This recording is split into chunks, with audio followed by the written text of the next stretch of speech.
Mesdames, Messieurs, bonsoir. Bienvenue dans ce journal tout en images. Voici les titres. La grogne de toute une profession. Les avocats étaient mobilisés ce mardi pour manifester leur opposition à une décision de la Cour d'appel. Cette dernière prévoit un rehaussement de l'emplacement du ministère public au sein de la salle pénale. Un agencement qui nuirait au principe d'égalité avec la défense, selon le Conseil de l'Ordre des avocats. Quelle perspective pour la filière de la canne? Ses principaux acteurs étaient réunis aujourd'hui à l'usine du Galion à l'occasion de la visite du président du conseil exécutif. L'occasion de soulever les difficultés auxquelles les planteurs notamment doivent faire face au quotidien. C'était certainement l'étape la plus difficile du Tour, 111 km de tracé et d'importants dénivelés. Au terme de cette 5e journée de compétition, c'est Noah Olambi qui s'est imposé en solitaire au Macouba après un départ depuis le Saint-Esprit. Le Guadeloupéen Damien Orcel conserve lui son maillot jaune. Nous vous informons qu'il n'y aura pas de travaux concernant le bureau du parquet général cet été. Une mobilisation à peine débutée et déjà une première victoire. Ce matin, plusieurs avocats sont réunis au sein de la Cour d'appel pour dire non aux travaux de rehaussement du ministère public aux côtés des magistrats. Le premier président de la Cour d'appel revient sur cette décision de réaménagement de salle d'audience. Juste avant cette annonce, déterminés à bloquer l'ensemble des juridictions, certains avocats ont sorti le rabat rouge, signe de contestation. Aujourd'hui, on a décidé effectivement de le porter suite à ce projet de travaux qui avait été envisagé à la Cour d'appel. Donc c'est pour ça qu'une majorité de confrères porte ce rabat rouge. Donc c'est un signe de contestation encore et aussi c'est un signe de victoire. On a toujours vécu en Martinique en bonne intelligence avec les magistrats et que cette décision venait créer une tension et finalement avec une décision sage de la Cour, mais nous sommes vraiment heureux que les choses soient en l'état et que nous continuons à avancer ensemble sans difficulté. Construite en 2015, la Cour d'appel avait déjà fait l'objet de revendications à l'époque. Certains avocats ont mené cette lutte afin d'obtenir le placement à hauteur égale au sein de la salle d'audience. Le parquet est une partie au procès. Il n'y a aucune raison que le parquet soit distinctement placé par rapport à nous, puisque nous, les avocats, puisque nous sommes tous à ce moment-là, parquet comme avocat, partie civile et avocat de la défense, nous sommes partis au procès. Les bâtonniers de l'époque, il y avait Maître Régnat, ensuite il y a eu Maître Éloidin, Maître Marceline. Donc tout ce monde-là, nous sommes montés au créneau avec nos bâtonniers pour leur faire comprendre qu'il n'était pas possible. Et on a eu l'aval à l'époque de Mme Taubira, qui était alors ministre de la Justice, qui a parfaitement compris la situation et qui nous a donné son aval et qui a accepté que soit construite la Cour d'appel comme elle est là aujourd'hui. Un emplacement également symbolique et historique sur notre territoire, selon la bâtonnière déléguée. Après l'esclavage, dans une société post-coloniale, il était important à cette époque de montrer que le ministère public qui représente l'État aurait la même écoute que l'avocat de la défense qui représente le justiciable. C'est la raison pour laquelle ce principe n'est pas uniquement une lubie des avocats du barreau de Martinique, mais c'est un principe qui permet de mettre une justice équitable pour le justiciable martiniquais. Si l'ordre des avocats reste vigilant après cette réponse favorable, une discussion entre les membres du barreau et les chefs de juridiction de la Cour d'appel aura lieu le 19 août. Des échanges qui devraient permettre de décider ensemble du nouvel aménagement de la Cour d'appel pour une meilleure visibilité pour chacune des parties.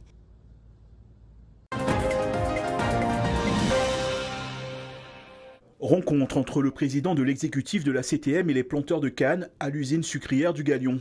Un échange qui intervient alors que le secteur de la canne à sucre est en souffrance, avec l'an dernier une production de sucre qui s'effondre de 36%, avec seulement 660 tonnes, alors qu'en 2023, elle s'élevait à plus de 1000 tonnes. Une crise profonde qui trouverait ses racines dans les difficultés rencontrées par les planteurs depuis plusieurs années à faire pousser la plante.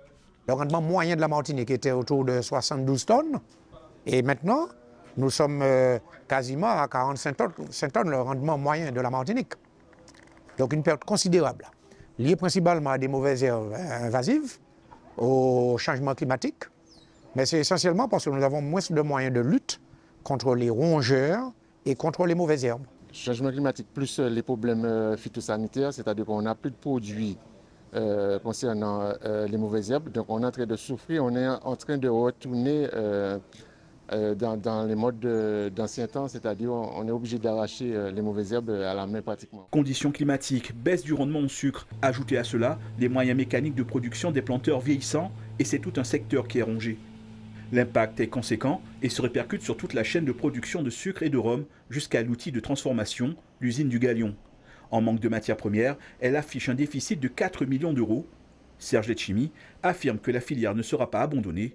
Des groupes de travail seront mis en place afin de faire évoluer le modèle économique de l'usine. Il va falloir trouver des solutions de changement de modèle économique sous le Galion, non pas en cédant notre patrimoine, ce qui n'est pas question de ça, mais en donnant au secteur privé la possibilité, avec une présence très forte de la CTM, de pouvoir trouver une nouvelle dynamique d'innovation et d'organisation. Nous allons constituer plusieurs groupes, à la fois des groupes techniques, des groupes financiers. Nous allons aussi, et c'est le Galion qui va s'en occuper, confier à un bureau d'études des experts, de nous proposer des solutions. Il faut absolument qu'on trouve aussi des investisseurs, des Martiniquais qui veulent investir dans cette industrie. Et nous allons tout faire, bien sûr, pour les accompagner avec les moyens que nous avons. Pour l'heure, le Galion plie mais ne rompt pas et compte broyer 30 000 tonnes de canne au lieu des 26 000 de l'an dernier. On ambitionne de passer la barre des 30 000 tonnes de canne broyées. Par contre, c'est vrai, on va faire, je dirais, entre 600 et 800 tonnes de sucre. On essaie en tout cas de le faire. Et sinon, absolument, on va faire en sorte de faire le contingent de rhum pour ne pas le perdre. Les groupes de travail techniques et financiers pour le changement du modèle économique du Galion devraient se tenir en septembre prochain pour avoir une orientation arrêtée avant la fin de l'année 2025.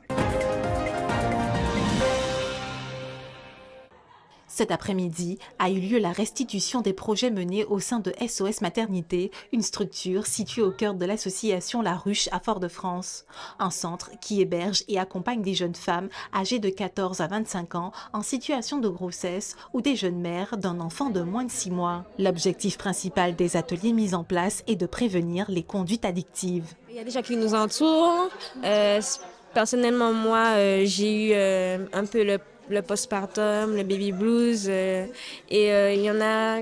Enfin, si j'avais chez moi, je serais toute seule, en fait. Et j'aurais pas pu gérer ça seule. Alors qu'avec les éducateurs, ils m'aidaient un peu à prendre ma fille pour pouvoir me calmer, aller mieux et pouvoir enfin gérer ma fille par la suite, quoi. Dès que tu es une jeune maman, tu connais pas la vie, le monde de maman et tu as tout autour de toi des gens qui t'apprennent, qui t'aident, qui est là pour toi, qui t'écoutent. Le projet en lui-même regroupe toute une partie sur les addictions, mais sur la substance même. On travaille sur la substance même. On a une partie sur l'art-thérapie et une autre partie sur l'expression corporelle. Donc tout cela permet à nos jeunes de s'exprimer et sur différentes thématiques, le bien-être, l'estime de soi. Donc ça nous permet de travailler différentes thématiques avec nos jeunes. Et aussi on a une partie qui est aussi financée par la dette, les 1000 premiers jours des bébés. Donc cette partie-là travaille plus sur la partie massage, donc un concept massage Santala avec les résidentes et les bébés. SOS Maternité est là pour les aider dans la prise en charge du bébé pour mettre au monde un enfant dans de bonnes conditions et permettre que la maman, durant la grossesse, soit épanouie et l'enfant qui vient au monde a besoin d'aide et a besoin de personnes qui l'entourent. Et il y a le personnel, des éducateurs spécialisés, il y a un éducateur de jeunes enfants, une auxiliaire de périculture, il y a une monitrice des ateliers et qui gravite autour de ces jeunes 24 heures sur 24 parce que SOS Maternité est ouvert 24 heures sur 24 pour permettre à ces mamans d'être dans un lieu sûr.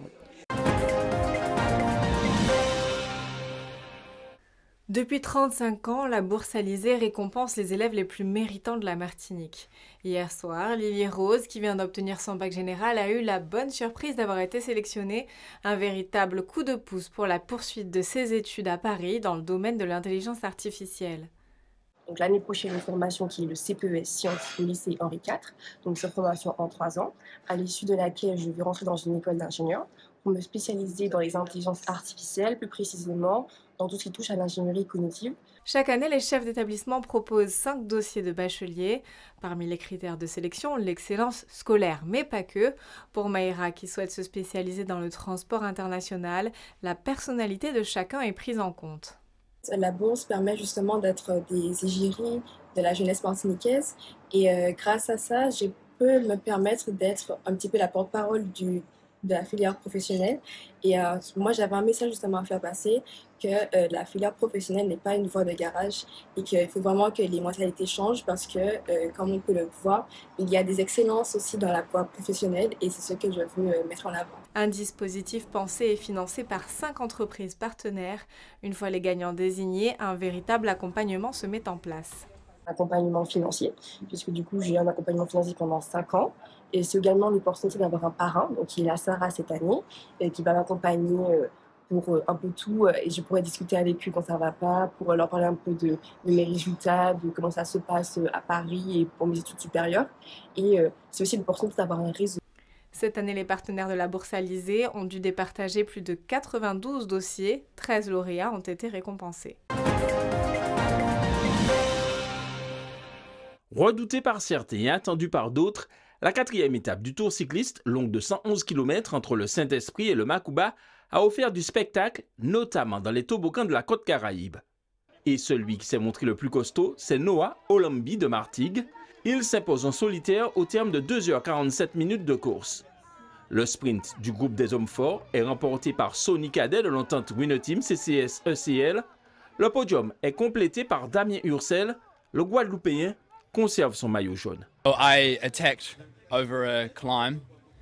Il essaie de se débarrasser de lui sur la partie relativement plate parce que comme c'est meilleur grimpeur que lui, le Canadien,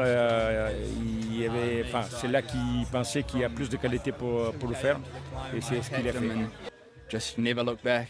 Demain, avec la 5e étape, longue de 124 km entre le Lorrain et Sainte-Marie, la montagne sera encore au programme avec 7 prix, dont un de 2e catégorie.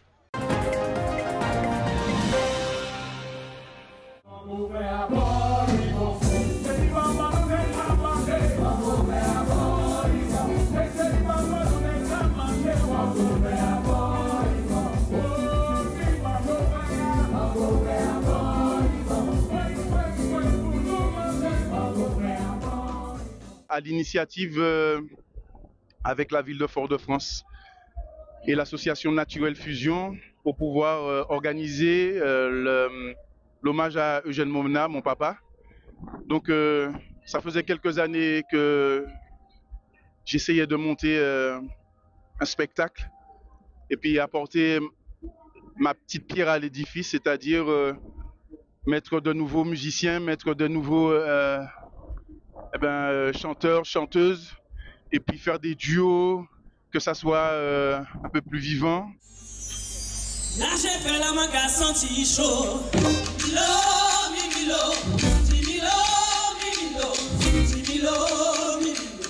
j'ai fait la main qu'à sentir chaud.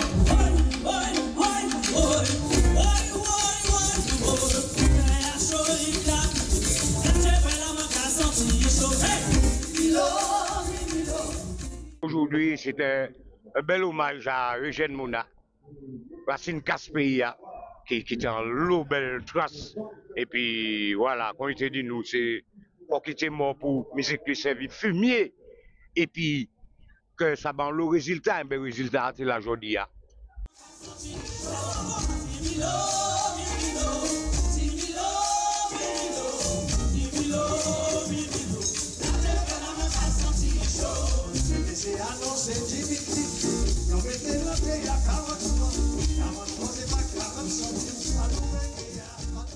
Et c'est vraiment super d'avoir pu participer.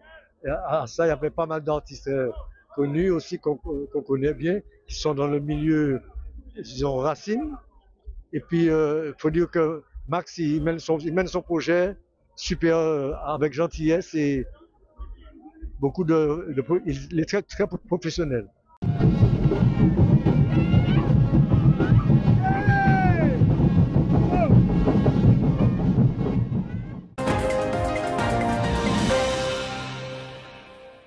souhaitez donner votre sang, le camion de collecte de l'EFS se tiendra à votre disposition ce mercredi de 8h à 13h. La Maison du Don, elle, vous accueillera à Dillon entre 8h et 17h30.